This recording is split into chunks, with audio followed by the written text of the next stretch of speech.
The PlayStation 2 has over 4,000 games, so forgive me if I've never heard of Ghosthunter, a 2003 third-person shooter with a spooky premise.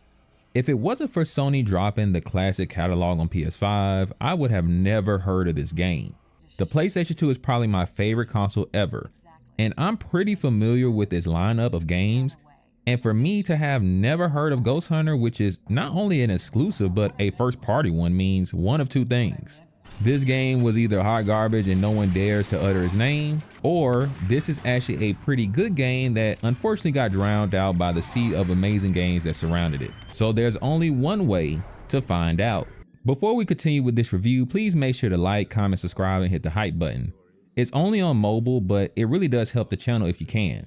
I'm grateful to Jehovah God and Jesus Christ for each and every one of you for stopping by, as you all could be doing anything right now, but you all decided to watch little old me, and I know it's because of them.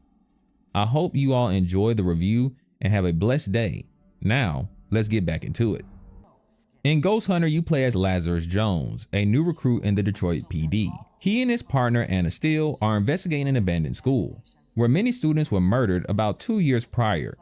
They have suspicion that Professor Peter Brook was the one who killed them all, but he's been missing ever since. The odd thing is that none of the victims had scratchings or markings on them, making the whole situation bizarre. Lazarus finds a strange machine in the basement that he accidentally activates, releasing ghosts throughout the world. Steele gets taken by one of the ghosts, and Lazarus is left lost and confused. The computer turns on and tells Lazarus he must hunt down the ghost in order to save Steele.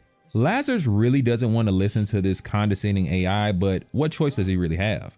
And now I'm talking to a box. Jesus! Strategy for candidate. Capture the dead. Correction. Recapture the dead. No gas, no drugs. Ghosts. Ghosts? What are you talking about?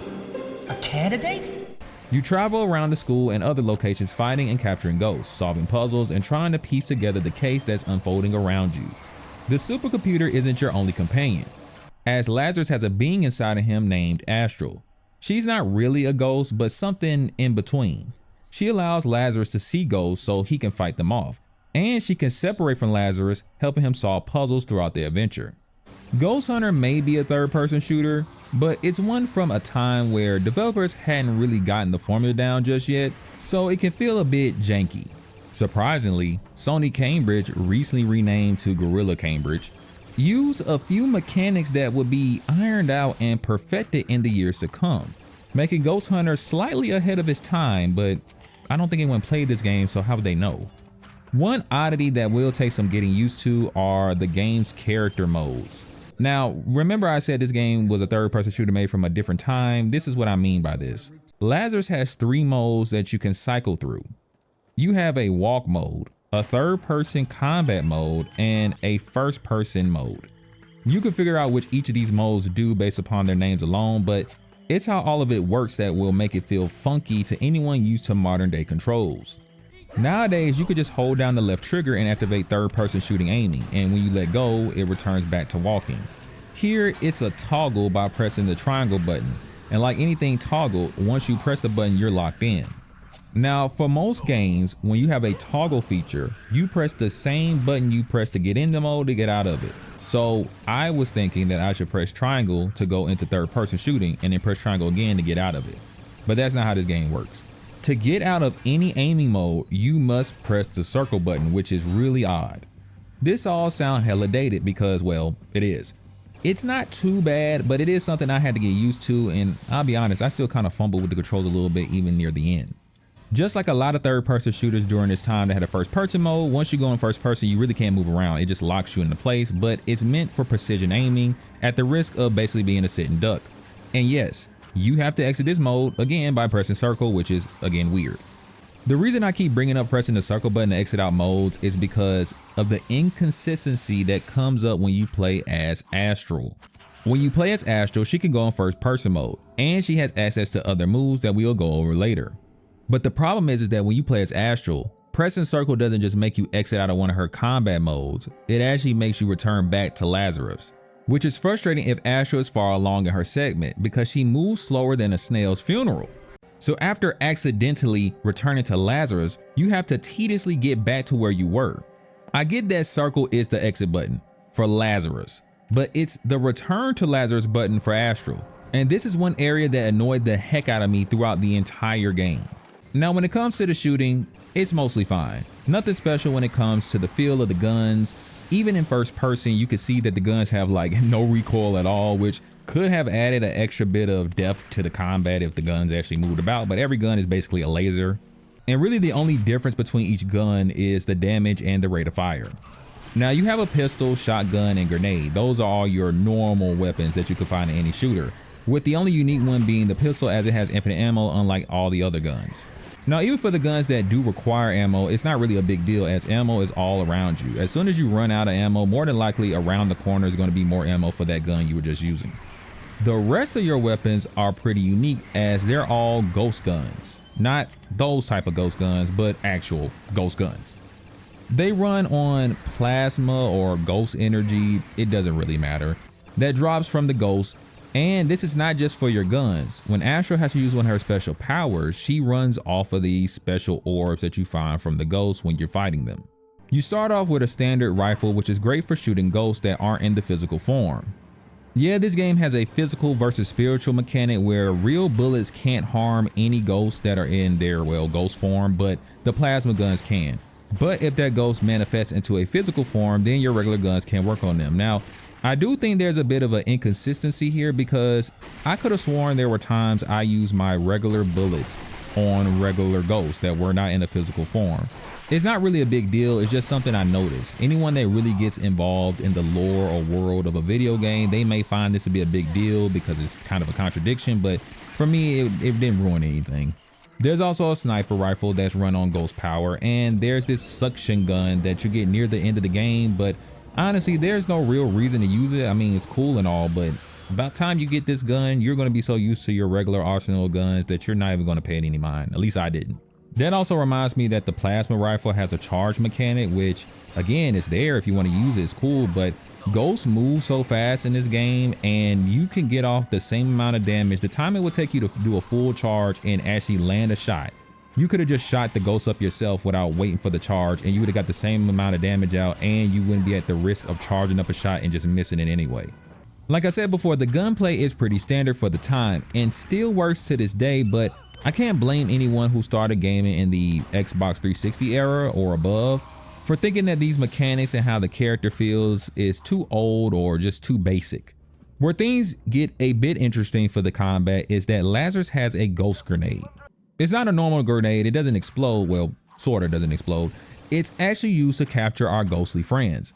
But it's important to know this, the game's tutorial on how they suggest you should use it is not the most effective way to use your ghost grenade. They tell you that you need to weaken the ghost by shooting them up and then throw the ghost grenade to capture them instantly, which does work. But there's a problem. See, there is no way to know the amount of health the ghost has outside of scanning them, but you can only do this in first person. But in most cases, running and gunning is the smartest thing to do, so it's not really a viable option in most cases. What you should do instead is throw your grenade ASAP. Once the grenade lands on a ghost, the enemy's health bar will actually appear in the corner of the screen, and you can still maintain your mobility moving around and shooting them as much as you need to. You can get a better read on your enemy's health, and you can even see how effective each gun is on that specific ghost instead of assuming the damage.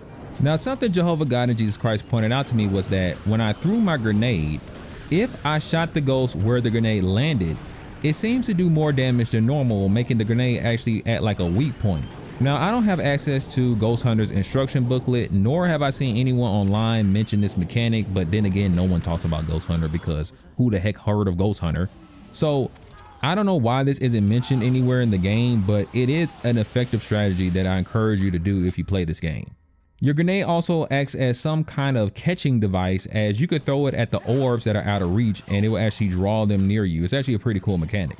The orbs either represent health or ammo for the ghost guns. The capturing system is what turns Ghosthunter from a standard shooter to a standard shooter with a pleasing enough gimmick to keep it from being simply mediocre. Because you need to actually capture the ghost for most situations, you can't just spray up your foes and move on. You have to toss your grenade and wait for it to return before you can actually capture ghosts and get them off your back.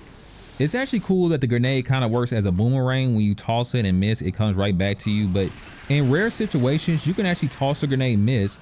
But if you line up Lazarus just right so that the grenade lines up and hits an enemy on his way back, it'll lodge into that enemy. You could just shoot him up. I wish this worked the same way after capturing the ghost, but the grenade seems to never lodge into an enemy once you capture it and it returns after that.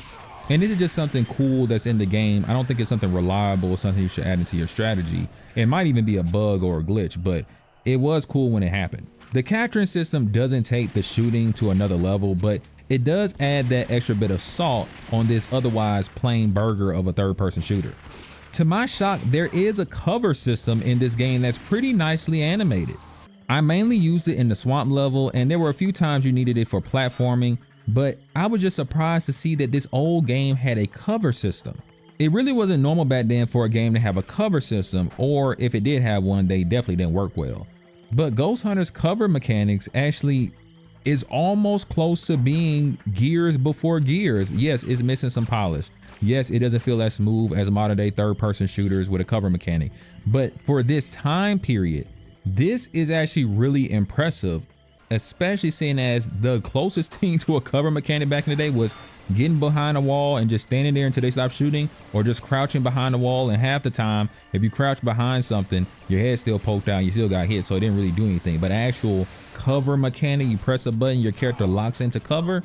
Yeah, this is very unique for the time, and for it to be as close to what is now the standard of third-person shooter cover mechanics, that's impressive, especially for a game that I have never heard of. Now, this entire time I've been saying this is just a standard third-person shooter, which it is, but what helps it feel way better than what it actually is are the enemies that you end up facing throughout your adventure.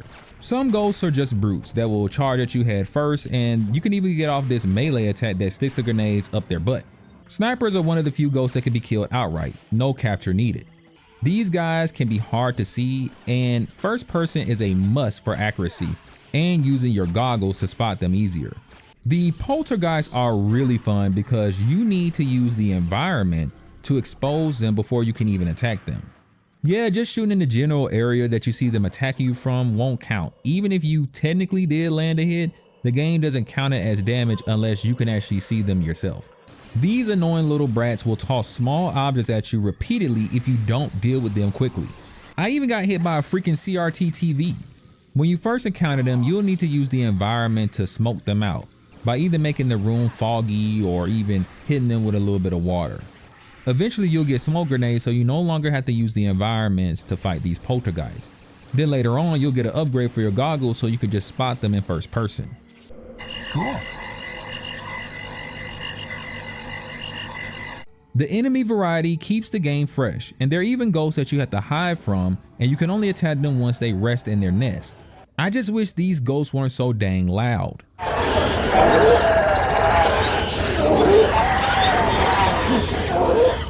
The bosses in Ghosthunter may be few, but each one is memorable and fun to play.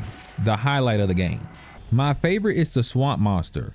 Lore-wise, the son of a local woman got eaten by a swamp monster, and in a twisted turn of events, the two are bound together as ghosts. During the fight, their feud still lingers, and they will attack each other during the fight, which is the only way you can even defeat them.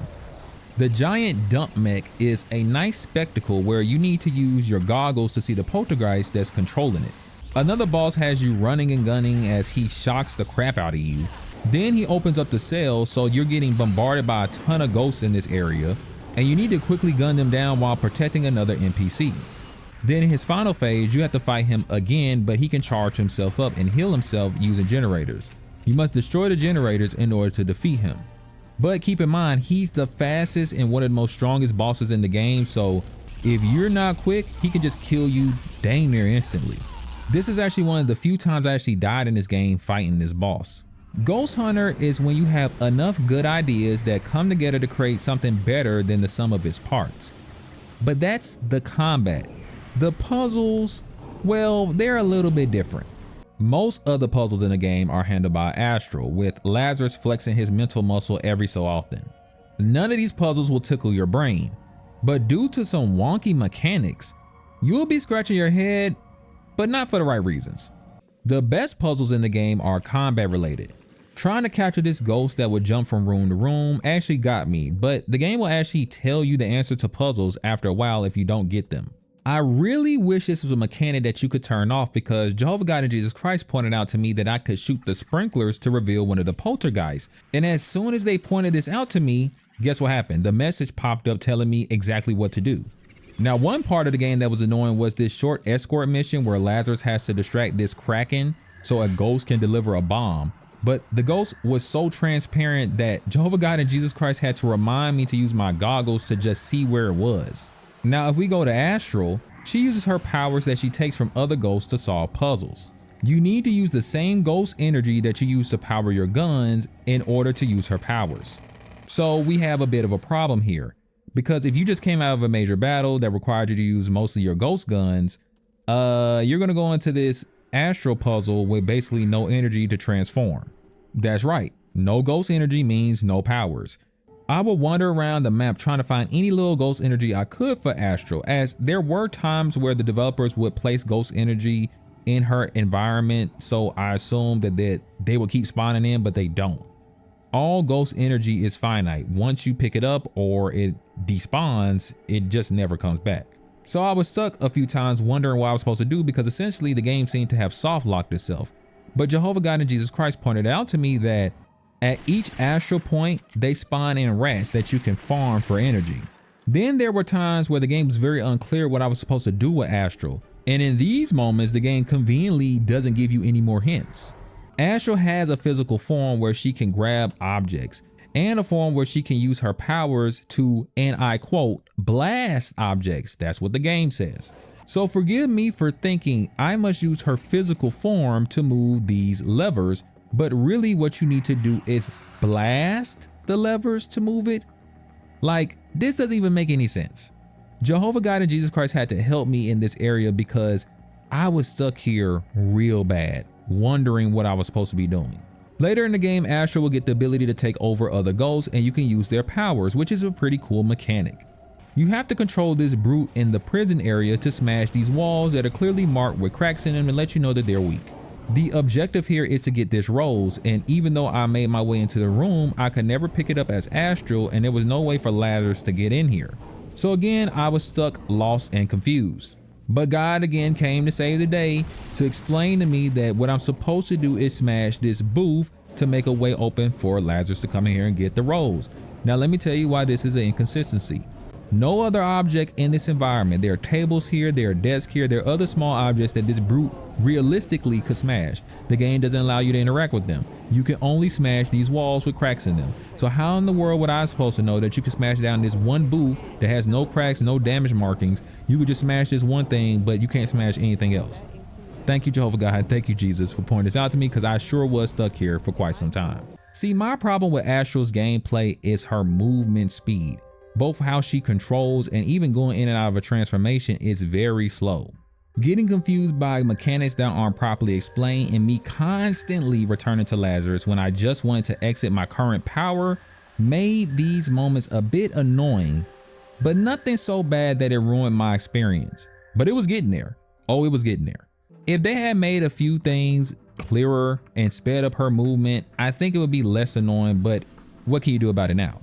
There is one last character you control, well two, but Ghost Lazarus isn't important because he controls just like Astral.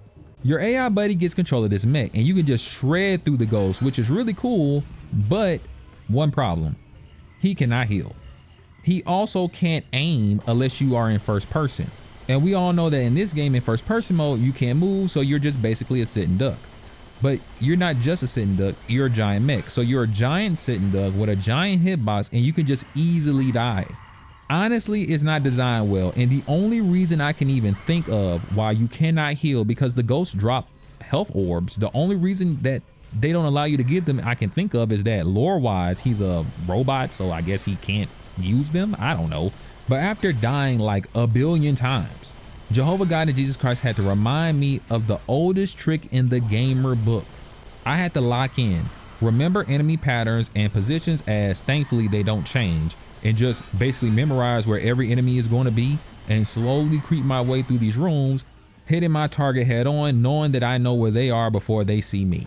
The only advice I can give you is to pray and never stop shooting. For an obscure PlayStation 2 game, you might not be expecting the best graphics, but Ghosthunter not only surprised me with its detailed models and effects, but I will go as far as to say that Ghosthunter could pass for an early PlayStation 3 game. Sure, the environments lack that unnecessary clutter that games add because, more visual noise means better graphics, right? But the game looks great, especially for its time. Cambridge loves showing off their physics system with these cloths that you can find all around the map.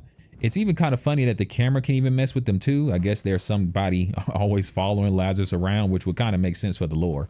The game has really nice lighting effects. And there's this really cool flashlight that you can get for your ghost gun that has this pretty star pattern that's really impressive for the time. The way the ghosts morph and expand when you capture them, and the fluid animations really push the PS2's abilities. Heck, even playing the game on the PS5, the frame rate can dip when things get too crazy, so this is definitely a demanding game for the hardware. The character models are also really good, with Lazarus looking like Brad Pitt and Astral looking like she came straight out of God of War with her robe design. The details don't stop there, as Lazarus actually carries most of his guns and items on his person. The game actually has reflections too, so you can see Lazarus in mirrors and even some other characters based upon what's happening in the story. I was really impressed by Ghosthunter's art style and raw graphical power, and it's crazy how this PS2 game can impress me all these years later. Now when it comes to the story, this is what I would call good enough. The fish out of water trope is on full effect, with Lazarus being tossed into the position as a ghost hunter, really against his will by Professor Brooks' talking computer. Each area has its own sub-story, with the little girl being kidnapped by the swamp lady, the ghost soldiers haunting a ship after their leader was betrayed, and the cop that was sentenced to death row after murdering his wife. But in a tragic turn of events, you actually find out that he was being controlled by the main villain, Hawksmoor, a ghost from the 13th century. During his lifetime, Hawksmoor was betrayed by his king, who he was loyal to. He was murdered, and he's been haunting people ever since. Professor Richard, aka Professor Brooke, was working with the government, and it was him that discovered the ghosts and how they could combat them. But of course, the government does what it always does. The superiors over Professor Brooke decided to listen to Hawksmoor, who again is a ghost. Remember, they were hunting and trying to kill ghosts, but they're listening to one for some reason. And Hawksmoor proposed that they get rid of Richmond and take control of Kate Heller's body. Now, Kate Heller is Astral. She helped Richmond with his experiments, and after an experiment that went wrong, or maybe right, she ended up becoming sorta dead, but not really. Her real body is alive and well, but she moves about like a ghost. Once Richmond found out he was going to be betrayed, he escaped with Astral, but years later, Hawksmoor found him under his new name, working as a professor in Detroit. Hawksmoor killed the students in the school and framed Richmond, but it was bait to get Astral. Richmond managed to capture him, but years later, good old country bumpkin Lazarus released the ghost, and now it's time for him to hunt them down. Some twists and turns happen. A nod to Medieval was given, which makes sense because these are the same developers. And the shocking thing is that they actually killed the main character. They killed Lazarus. And I thought this moment was so cool because Hawksmoor goes on about how he was betrayed by his master, and now Lazarus is about to be betrayed by Professor Brooke, which isn't necessarily his master, but someone you could say is above him when it comes to ghost hunting. And it's just kind of ironic how everything played out, as Hawksmoor basically did the same thing that he couldn't stand that happened to him to another person. But I guess he's an evil ghost now, so who cares? The game wraps up with Hawksmoor attempting to come back to life using Astral after Richmond betrayed Lazarus. Thankfully, our AI buddy uploads himself into the mech and gets Ghost Lazarus into the machine first. But before he does that, he has a long talk with Richmond and basically curses him out. Now, one part I don't understand is that Lazarus' body, his dead body, is still sitting where it is. When he goes in the machine as a ghost, he turns back into his physical form. Is his dead body still sitting where it was, or does it now like magically come back to him? That isn't explained, and I'm pretty sure the developers or writers weren't thinking that through. But it is something that is, yeah, that don't really make much sense, but I guess it doesn't matter. It's an old game, and I don't think anyone back then was probably thinking that far ahead. Hawksmoor tries to use the machine himself, but Lazarus ends up destroying it after Professor Brooks makes a change of heart and hands him like one of the most powerful guns in the game. Hawksmoor throws basically every ghost you ever fought back at you, and after you defeat them all, he's weakened. Brooke and his robot have one last chance to end Hawksmoor for good, and they sacrifice themselves to do so. The game ends with Lazarus and Steel deciding to keep the whole situation to themselves as nobody would believe them anyway. They didn't even like try to set the game up for a sequel. They just said, nope, open and shut case, this book is over. Yeah, there's wiggle room where they could technically make a Ghosthunter 2 if it was that successful, but I think they kind of knew like it was over, so they were just like, nah, it's done. Like you would think Lazarus is gonna like be the new Ghosthunter or whatever, but nah, they just said, let's end this right here.